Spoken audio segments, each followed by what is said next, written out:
Bonjour, c'est Anne du blog Un Chat Un Chat. Aujourd'hui, on se retrouve pour une vidéo hors série qui n'est pas une vidéo bilan du mois. Le mois de mai il sera fusionné avec le mois de juin puisque j'ai pas fait grand chose. Pour quand même vous poster quelque chose, j'ai décidé de vous faire ce que j'avais proposé le mois dernier, à savoir une vidéo sur ce que j'ai regardé sur Netflix en termes de couture, j'allais dire. Non, c'est pas en termes de couture, mais qui se rapproche de la mode ou de l'univers de la couture. Et comme il y a plusieurs personnes que ça avait l'air d'intéresser dans les commentaires de la dernière vidéo, voilà, je m'y suis remise parce qu'il faut savoir qu'en fait j'ai pris des notes au fur et à mesure que j'ai regardé euh, les différentes choses, que j'ai perdu toutes mes notes.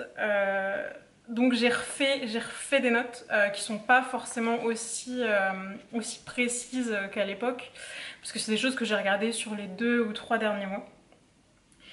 Mais j'essaie de faire au mieux, donc voilà, j'ai ma petite page de prise de notes.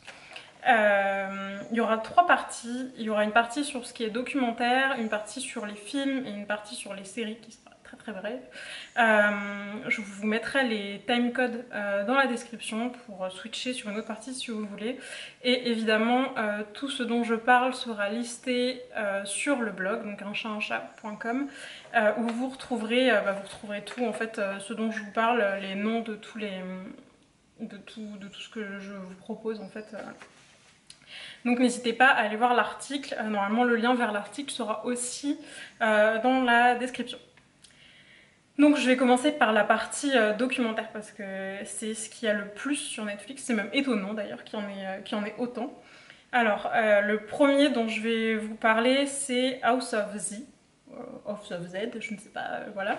Donc qui est un document sur Zac Posen, qui est un couturier new-yorkais qui a 38 ans en ce moment. Donc c'est un documentaire qui fait 1h27, qui est un documentaire Netflix. Enfin quasiment tous, hein, c'est des documentaires Netflix de toute façon. Donc en fait ça retrace vraiment le parcours de Zac Posen dès son plus jeune âge en fait, dès qu'il commence en fait à créer un peu des vêtements, comment il se lance à partir du lycée, comment sa famille l'aide, sa sœur, sa mère, comment tout de suite il a énormément de succès. Alors il faut savoir qu'il a un entourage qui aide un peu puisqu'a priori il est quand même à l'école avec les enfants d'Anna Wintour, hein, donc voilà, c'est pas votre copain de 5ème B quoi. Et en fait comment il passe pour le petit génie de la mode américaine, et comment aussi très vite tout se casse un peu la gueule, où il commence à avoir vraiment une sale réputation d'un gars un peu voilà, hyper arrogant, égoïste, etc. Comment du coup, en fait voilà, quand il y a un truc qui craque, tout craque. Donc voilà, ses relations donc, avec sa mère et sa sœur avec qui il travaille se tendent beaucoup, au point que voilà, elle travaille plus avec lui. Et comment en fait le business un peu s'écroule, c'est peut-être un peu violent, mais voilà, en gros, il défile, je sais plus s'il défile pas du tout à la Fashion Week, ou en tout cas il doit clairement revoir son standing défiler dans son atelier, etc. etc. Donc c'est un personnage qui paraît pas forcément hyper sympathique, hein. Même si il paraît humain un peu du coup. Et puis on voit aussi donc, toute cette partie vraiment voilà, où c'est un peu la descente aux enfers. Et puis comment finalement il arrive à rebondir en diversifiant son activité, notamment avec Delta, qui est une compagnie aérienne où il crée des uniformes, avec Sean Combs qui injecte des fonds. Enfin, c'est assez intéressant, et surtout ce qui est intéressant aussi, c'est qu'il y a une grosse partie autour de... Une grosse partie. Il y a une partie en tout cas du reportage qui est quand même consacrée aux ateliers, à la couture, à comment c'est géré, comment ils travaillent. Ils travaillent beaucoup avec des drapés. Je suis désolée, il y a le chat qui miaule, mais je n'y perds rien. Donc voilà comment il travaille. Alors Cocorico, pareil, il y a une Française qui travaille avec lui. Mais ça c'est assez intéressant parce que... Pardon. Et du coup voilà. Donc c'est assez intéressant. Il y a quand même une assez grosse partie sur ces ateliers. Le challenge toujours pour finir les défilés à temps, où tout est fini à la dernière minute. Une robe énorme avec plein de... je sais pas comment dire, mais voilà. Enfin voilà, une robe qui est vraiment monumentale et qu'il faut finir bien sûr comme d'habitude, je suis désolée, elle se rapproche en plus pour miauler, donc vous allez l'entendre de mieux en mieux. Donc voilà, donc c'était assez intéressant, enfin moi j'ai plutôt bien aimé. Un autre documentaire sur un chausseur, donc c'est The Boy Who Made Shoes for Lizards.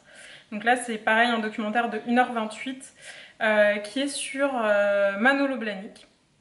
Donc alors il faut savoir que Manolo Blahnik pour moi c'est vraiment un truc, genre ça évoque Sex and the City, qui lui-même évoque pas grand chose, parce que Sex and the City c'est vraiment, c'est pas tout à fait ma génération, je pense que c'est la génération d'avant, ça a commencé en 98, j'avais 6 ans, donc clairement je pense que je n'étais pas vraiment le public visé quoi. Donc voilà. C'est vraiment construit comme le documentaire sur Zach Posen, à savoir il y a beaucoup d'intervenants extérieurs qui donnent leur avis. Parce que ça je vous l'ai pas dit sur House of Z, mais effectivement ça interviewe beaucoup de gens, Anna Wintour, les anciennes muses, les muses actuelles, la famille, etc. Bah, Manolo Blahnik en gros c'est le même concept, hein, tous les gens qui l'ont côtoyé, ça fait quasiment hommage posthume alors qu'il est encore vivant quoi. Donc là voilà, donc Manolo Blahnik il est né aux Canaries, donc voilà maintenant c'est un vieux monsieur, il a 76 ans. On voit un bref passage les ateliers où ils expliquent qu'en fait il va à l'usine tous les jours et qu'il veut toujours faire le premier modèle les premières chaussures et tout. Bon voilà, après c'est un monsieur original qui dessine, qui porte des gants tout le temps, mais j'ai trouvé moins intéressant. Bah, c'est pas axé sur la couture hein, non plus, et là on est plus dans la mode en général. Mais voilà, c'est un vieux monsieur original qui vit au Royaume-Uni, qui garde 7000 paires de chaussures, ou même plus d'ailleurs. Voilà. Donc j'ai... Bon Sylvia là quand même, non ça te dit pas d'arrêter hein. Voilà. Mais voilà, donc je trouvais que sur le reportage Manolo Blahnik, il y avait vraiment une petite part sur la partie création. Je trouve ça un peu décevant, même si on le voit... Je suis désolée. Même si on le voit dessiner, etc. Ensuite, le dernier documentaire axé sur une maison de mode que j'ai regardé, c'est 7 jours sur le défilé Chanel. Alors en fait, 7 jours, c'est une série de reportages. Un épisode, c'est un thème. En fait, c'est les 7 jours avant le D-Day un événement. Donc là, typiquement, il y a 7 jours avant un défilé Chanel, mais il y a aussi 7 jours avant le lancement de la sonde Cassini, 7 jours avant, voilà, c'est décliné à plein de thèmes. Moi, j'ai regardé que celui sur Chanel parce que c'était ce qui m'intéressait le plus. Donc, c'est le défilé printemps-été 2018, donc c'est Air Karl Lagerfeld, mais vous voyez quand même Virginie Vier qui le remplace, donc c'est l'occasion un peu de les voir voilà, ensemble. Et là, ce que j'ai trouvé super bien, c'est qu'en fait, on voit la partie qu'on voit, j'allais dire souvent, pas forcément souvent, mais qu'on voit assez régulièrement, à savoir ce qui se passe, les premières mains dans les ateliers, on rebrode des fleurs de partout, donc ça on le voit. Et on voit aussi une partie qu'on voit moins souvent sur les défilés, et qui là est super intéressante parce que défilé Chanel, parce que Grand Palais, parce que tout ça, qui est en fait l'organisation de la déco au Grand Palais. Donc comment en fait tout est construit de A à Z, comment ils partent d'un schéma ou de photos envoyées par Karl Lagerfeld et comment voilà, tout est créé. Donc là c'était recréer un jardin, c'est un truc avec des... désolée, hein, un truc avec des arches, des treillis et des fleurs grimpantes, plein de roses qui sont mises partout, pareil le jour J. Et je trouve que cette partie-là on la voit pas souvent. Bon, après il y a tous les défilés de mode n'ont pas des décors de ouf comme Chanel. Hein. Mais là, c'est vrai que comme c'est un défilé Chanel, je pense que c'est d'autant plus intéressant à regarder. Donc, c'est un reportage, alors là, j'ai pas noté la durée, mais qui de mémoire est un peu plus court, ça doit faire à peine 1 heure. Dans un autre registre, il y a un reportage qui s'appelle The True Cost, qui dure 1h32. Alors là, c'est vraiment pas le même genre, mais c'est vraiment celui que je vous conseille le plus de regarder. Enfin, celui-là et le 7 jours parce que ils sont, voilà, enfin, The True Cost, c'est vraiment un reportage choc sur le monde de la mode, mais, mais vraiment, en fait, dans plus global de ce qu'on peut voir. Donc pas juste les gens dans les usines, mais ça remonte plus loin en fait, ça remonte aux champs de coton aux États-Unis qui utilisent le Roundup, comment l'agriculteur machin, et ben en fait il a chopé un cancer à 40 ans et il est mort à 42 parce qu'en fait il traitait ses champs avec des produits chimiques, et comment sa femme du coup du jour au lendemain a passé toute l'exploitation en bio parce que pour elle c'était devenu un truc vital. Et en fait, donc ça suit le parcours, parcours de plusieurs personnes, et c'est hyper touchant et hyper choquant. Je pense que quand on fait de la couture, on est assez bien informé finalement sur les conditions de production des vêtements, ou en tout cas on s'en rend plus compte. Mais c'est vrai que il y a une différence entre savoir à peu près, voilà, oui, quand une chemise elle est vendue 20 euros, compte tenu du temps de travail à passer dessus, il y a forcément quelqu'un en bout de chaîne qui en paye le prix, hein, justement. Il y a ça, et il y a voir en vrai voilà, des mamans en Inde qui voient leurs enfants 2 fois par an parce qu'en fait elles bossent tout le reste du temps et qu'elles peuvent pas s'en occuper, donc elles sont obligées de parquer leurs gosses à la campagne dans leur famille en priant très très fort que le travail qu'elles font et l'argent qu'elles gagnent leur permettent à leurs enfants de ne pas avoir la même vie. Comment quand elles se syndiquent et qu'elles font des réclamations, elles se retrouvent enfermées dans leur usine et tabassées par leur patron.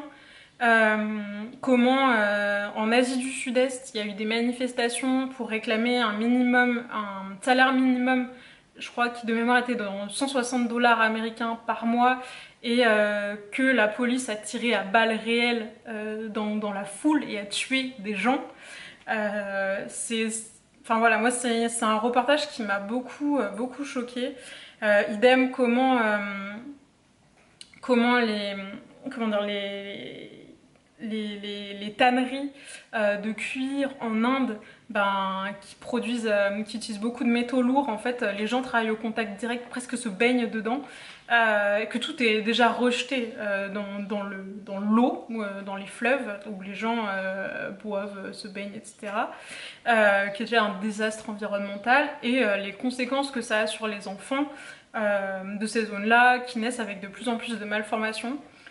C'est hyper violent moi j'ai trouvé ça hyper violent parce que même si je m'estimais assez informée, je me suis rendu compte qu'il y a plein de choses que je connaissais pas, et ça m'a vraiment secouée.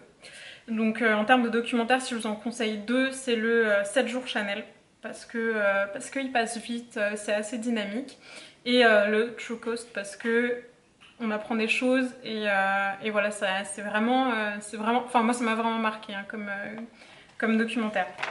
Ensuite, il y a 3 autres documentaires que je n'ai pas regardés, mais je vous les cite quand même. Donc il y a un documentaire sur Steve Madden, qui est un chausseur américain. Il y a un documentaire sur Jeremy Scott qui s'appelle The People's Designer. Donc Jeremy Scott, c'est le directeur artistique de Moschino depuis 2013. Et ensuite, il y en a un 3e qui s'appelle Franca, Chaos and Creation. Donc alors Franca, je pense que je vais le regarder, je vous mettrai peut-être à mon avis sur le blog.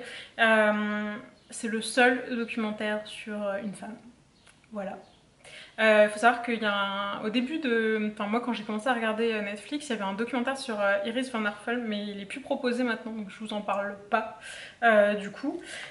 Et donc Franca, c'est sur Franca Sozzani, excusez-moi je regarde, qui est en fait l'ex-rédactrice en chef du Vogue italien et qui est décédée en décembre 2016. Mais je pense que celui-là je le regarderai. Et par contre ouais, je suis un peu déçue, enfin voilà. C'est la seule fille. Il n'y a rien d'autre. Ensuite, passons à la rubrique film. Alors les films, il n'y en a que 2. J'ai rien trouvé d'autre. Donc il y en a un, c'est Haute Couture, la version française, et The Dressmaker dans la version anglaise, qui est un film de 2015 qui dure 1h58 et qui est avec Kate Winslet dans l'actrice principale. Et le garçon... Alors je sais que c'est le copain de Miley Cyrus, mais alors Liam Hemsworth je crois, ou un truc comme ça, je suis pas sûre. Alors c'est un film hyper dramatique, je m'attendais pas du tout à ça. En fait c'est une gamine qui s'appelle Tilly qui qui est arrachée à ses parents toute petite dans un bled en Australie. Et en fait, au début du film, on ne sait pas pourquoi, on ne saura que pendant le film pourquoi elle a été enlevée, exclue du village, envoyée en Europe. Et en fait, donc un jour, elle décide de revenir en Australie pour un peu prendre sa vengeance sur les gens du village. Et en fait, en Europe, elle a appris à coudre, avec Madeleine Vionnet. Et en fait, elle revient et elle s'impose dans le village grâce aux robes qu'elle coud, qui sont toutes super jolies. Et c'est marrant parce qu'en fait, elle relook toute la ville, qui est un bled de pecno total, et qui sont tous en tenue de haute couture pendant le film. Et c'est assez drôle, voilà, de voir la pompiste. Ça fait presque, enfin voilà, ville du Far West, imaginez, en robe de soirée, quoi. Donc c'est assez marrant, il y a de très jolies robes. Voilà, par contre après c'est pas le film où à la fin vous avez, c'est pas, voilà, c'est pas très joyeux quand même par contre, hein. Mais c'est plutôt bien fait, voilà, il y a beaucoup de couture, il y a quand même des scènes qui sont marrantes. Donc voilà. Ensuite, l'autre film que j'ai regardé, c'est Saint-Laurent, donc, qui dure 2h30. C'est un film qui date de 2014 et qu'il ne faut pas confondre avec Yves Saint-Laurent. Il y a eu 2 films qui sont sortis quasiment à la même époque sur Saint-Laurent. Il faut savoir qu'il y en a un qui était autorisé par Pierre Berger, qui est Yves Saint-Laurent, donc qui n'est pas le film qui est sur Netflix. Et le film qui était autorisé par Pierre Berger a pu disposer des vêtements originaux Yves Saint-Laurent. Là, c'était pas le cas. Et j'ai envie de dire, c'était pas très étonnant parce que franchement, il n'est pas présenté sous un jour très reluisant. Ça se concentre sur une petite partie de sa vie qui. Et alors là j'ai regardé sur Wikipédia parce que je me souvenais plus, de 67 à 76, donc c'est sur la rencontre avec ses muses Betty Catrou, Loulou de la Falaise, et aussi sa rencontre avec De Bacher. Donc si vous connaissez un peu cette époque-là, c'était un peu le copain de Karl Lagerfeld. Enfin, mais c'est vraiment... Enfin moi c'est un film que j'ai trouvé assez malaisant, j'ai vraiment pas beaucoup aimé. Yves Saint-Laurent, je vous dis, pas présenté sous un très très bon jour, c'est même plutôt l'inverse, hein. C'est beaucoup d'alcool, beaucoup de drogue, beaucoup de sexe aussi. Je sais pas, moi j'ai pas trop aimé. Il y a pas, la partie couture est très très peu abordée, hein. C'est presque anecdotique à ce stade. Et voilà, j'ai trouvé ça. Elle grimpe partout sur le canapé. J'ai trouvé ça pas. Je sais pas, ça m'a pas mis très à l'aise. J'ai pas beaucoup apprécié ce film. Enfin après il est pas mauvais, hein, mais clairement bon voilà quoi, je sais pas, ça m'a pas emballé plus que ça.